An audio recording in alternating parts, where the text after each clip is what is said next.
Pablo arrived in a small nipa hut with his carabao on an empty sled. He led the carabao to a young tamarind tree almost as high as a nipa hut beside it. A bundle of fresh green zacate lay under the tree, and the carabao began to feed upon it hungrily. Pablo watched the animal for a moment, half listening to its snuffling as it buried its mouth in the sweet-smelling zacate. A sudden weakness came upon him, and black spots whirled before his eyes. He felt so hungry he could have gone down on his knees beside the carabao and chewed the grass. Eat! You can have all the grass you want. Sebia, Sebia. No one answered. He bent low to pass a length of hard bamboo that was used as a storm prop, muttering to himself how careless of his wife it was to leave the house with the door open. The hut leaned sharply. The whole frail structure looked as though it might collapse at any moment. But this year it has weathered 4 heavy storms without any greater damage. As he looked at the house, Pablo did not see how unpleasant it was. He saw the snapping nipa walls, the shutterless windows, the rotting floor of the shaky batalan, the roofless shed over the low ladder. He wiped his muddy feet on the grass that grew in the yard. He could hear pounding in the neighboring hut, and he walked to the broken-down fence that separated the 2 houses. He called out weakly, "Osha, do you know where my wife and children have gone?" "Eh? What is it, Mang Pablo? You are home already? Where are your companions? Did you see my husband? Did you not come together? Where is—" Andres is talking with some of the men at the house. "Osha, do you know where Sebia and the children are?" "Why doesn't he come home? He knows I've been waiting the whole day for the rice he is bringing home. I am so hungry I cannot even drag my bones away from the stove. What is he doing at the house of Elias? That man!" Pablo moved away from the fence, stumbling a little, for the long blades of grass got in his way. "There is no rice, Oshang." Oshang did not hear Pablo as she continued to talk. "Mang Pablo, how many cavanes of rice did you borrow? Sebia told me you are to cook the rice as soon as you came home. She went with the children to the creek for snails. I told them to be careful and throw away whatever they gather if they see a watchman coming. God save our souls! What kind of life is this when we cannot even get snails from the fields? Pay a multa of 5 cavanes for a handful of snails." Oshang spat noisily through the planks of her floor. She had not once shown her face. Pablo could hear her busily pounding in a little stone mortar. "There is no rice, Oshang." He sat on the ladder and waited for his wife and kid. He removed his rain-stained hat of buri palm leaf, placing at the top one of the upright pieces of bamboo supporting the steps of the ladder. As far as his uncertain gaze could make out, stretched the rice fields of the Hacienda Concilio. The afternoon sun brought out the gold in the green of the young rice plants. Harvest time was 2 months off, and in the house of Pablo there was no rice to eat. That morning, he and several other tenants had driven over with their sleds to the house of the Senora to borrow grain. The Senora announced, 5 sacks borrowed today will become 10 at harvest time. Always borrowed Tershohan. 4 cavanes become 6. Tershohan! Takipan, that is too much. What will be left to us? The storm has destroyed half of my rice plants. 6 children to feed. Become 10. Either that or get no rice. The men had gathered around Elias. In the end, every man had silently emptied his loaded sled and prepared to leave. The Senora had come out, her cane beating a rapid tattoo on the polished floor of the porch. "You see those trucks? If you do not take the rice today, they will carry every sack of rice to the city. Then I hope you all starve, you ungrateful beasts." It was Elias who drove away first. The others followed.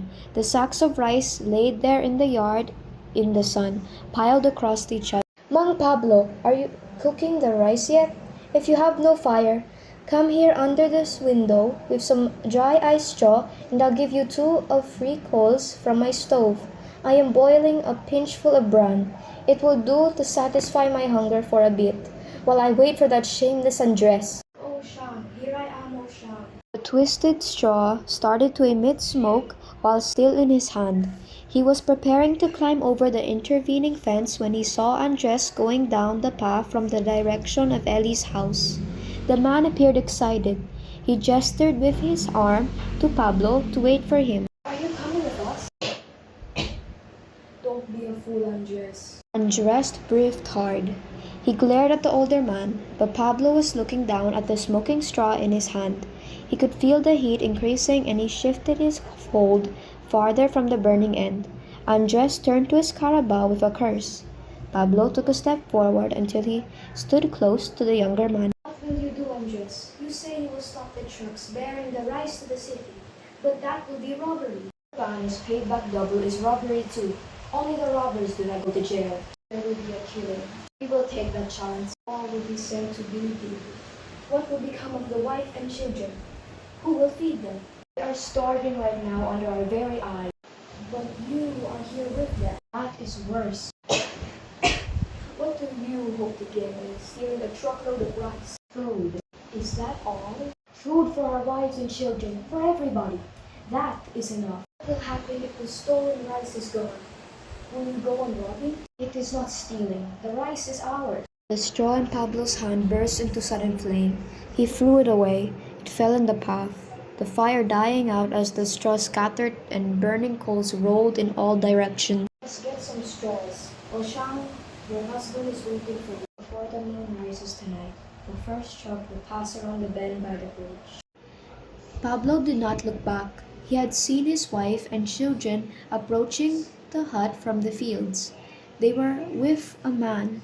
He hurried to meet them. A moment later, the loud voice of Oshang burst out of the hut of Andres. But Pablo had no ear for other things just then. The man with his wife was the field watchman. We're fishing in the fields. We'll pay a fine of 5 cabanas. We were only gathering snails. Cabanas. I came to tell you that so you will know he must earn his rice too. 5 cabanas of rice for a handful of snails. How much is 5 cabanas of rice for 5 hungry people? I'm hungry. I was just going to the fire from Oshang. You have not cooked the rice? There is no rice. Then what were you going to do with the fire? I don't know. I thought I would wait for you and Sabel. Where shall we ever get the rice to pay the multa? I'm hungry.